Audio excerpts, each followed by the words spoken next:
దుర్గా భవానీ జ్యోతిషాలయం మీ యొక్క అన్ని రకముల సమస్యలకు ఫోన్ ద్వారానే సంప్రదించండి. విద్య, ఉద్యోగం, సంతానలేమి, ఆరోగ్య సమస్యలు, ఆర్థిక సమస్యలు, స్త్రీ పురుష వశీకరణం చేయబడును. 9 రోజుల్లో పరిష్కారం చేయబడును. Guruji Ramaraju. Phone number 8074513343. Hi friends, అందరికీ నమస్కారం అండి. రేపు గురువారం తిథి నాడు కుంభరాశి వారి జాతకులు మీ కష్టాలు తొలగిపోవాలన్నా, లక్ష్మీ యోగం కలగాలి అన్నా, మీ జీవితంలో మార్పు రావాలి అన్నా కేవలం గుప్పెడు ఉప్పుతో ఇలా చేస్తే చాలు మీ అష్ట కష్టాలు, దరిద్రాలు తొలగిపోతాయి. మీ యొక్క అన్ని రకాల సమస్యలకు కారణభూతమైన నరదృష్టిని పారదోలిన వారు అవుతారు. ఖచ్చితంగా ఈ చిన్న తేలికపాటి పరిహారం చేయండి. ఇలా చేస్తే గనక ఖచ్చితంగా ఫలితం అమోఘంగా రెట్టింపుగా ఉంటుంది అంటున్నారు జ్యోతిష పండితులు. అయితే ఆ పరిహారం ఎలా చేయాలో, ఏ నియమ నిబంధనలు అనుసరిస్తూ పాటించాలో తదితర పూర్తి వివరాలు అన్ని కూడా మనం ఈ వీడియోలో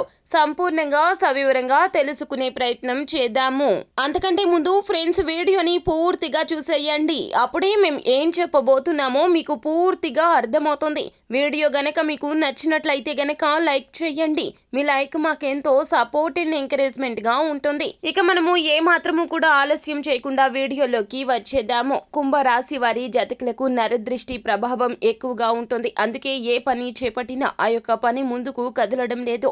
అన్నింటా కూడా సమస్యలు ఉంటాయి. అయితే వాటన్నింటినీ పరిష్కరించాలి అంటే గనక మన పూర్వీకులు పాటించిన పరిహారాలు మనం తప్పక పాటించాలి. అందులోన పరిహార శాస్త్రంలో చెప్పబడిన ప్రత్యేక పరిహారము ఈ గురువారం తిథి నాడు ఎంతో శక్తివంతమైన తిథి అండి. కుంభరాశి జాతకులు గుప్పెడు ఉప్పుతో ఇలా చేయండి. పరిహారానికి ఫలితం చూసి ఆశ్చర్యపోవడం మీ వంతవుతుంది. అయితే ఈ పరిహారం ఎప్పుడు చేయాలంటే రాత్రి నిద్రించే సమయంలో చేయాలండి. ఈ యొక్క పరిహారానికి మీకు కావాల్సింది ఒక మట్టి పాత్ర. కేవలం మట్టి పాత్ర మాత్రమే పరిహారానికి ఉపయోగించండి. మట్టి పాత్రలో మీరు గుప్పెడు కన్నా ఎక్కువ ఉప్పును వేయండి. ఆ తర్వాత ఒక 5 రూపాయల బిళ్ళను పెట్టండి. ఆ తర్వాత చిటికెడు పసుపు, చిటికెడు కుంకుమను వేయండి. ఆ తర్వాత 2 లవంగాలను కూడా వేయండి. ఆ తర్వాత మీరు ఆ యొక్క మట్టి పాత్రను స్వహస్తాలతో చేతుల్లోకి తీసుకుని మీ యొక్క ఇష్ట దైవం లేదా కుల దైవాన్ని మనసులో స్మరించుకుంటూ ఆర్థిక ఇబ్బందులు అన్నీ కూడాను సమసిపోవాలి, జీవితం బాగుండాలి అని మీ యొక్క కోరికను చెప్పుకోండి. ఆ తర్వాత మట్టి పాత్రను తీసుకుని వెళ్ళి మీ వంట గదిలో గ్యాస్ స్టవ్ కిందగా ఎక్కడైనా సరే రహస్య ప్రదేశంలో పెట్టుకోండి. ఈ పరిహారం చేస్తున్నట్లు గాని చేసినట్లు గాని ఎవ్వరికీ చెప్పొద్దు. ఇలా ఈ గురువారం తిథి నాడు ఈ కేవలం చిన్న పరిహారం అండి. ఖచ్చితంగా పాటించండి. అంతా మంచి జరుగుతుంది. ఫలితం మెండుగా ఉంటుంది. మరునాడు ఉదయం అనగా శుక్రవారం తేదీ ఉదయం నాడు ఇంట్లో ఎవరూ లేవక మునిపే లేచి ఆ యొక్క మట్టి పాత్రను తీసుకుని వెళ్ళి ఎక్కడైనా నిర్జన ప్రదేశంలో కానీ, లేకపోతే గనక ఎక్కడైనా పారే నీరు ఉంటే గనక అందులో పారబోసి వెనుదిరిగి చూడకుండా వచ్చేయండి.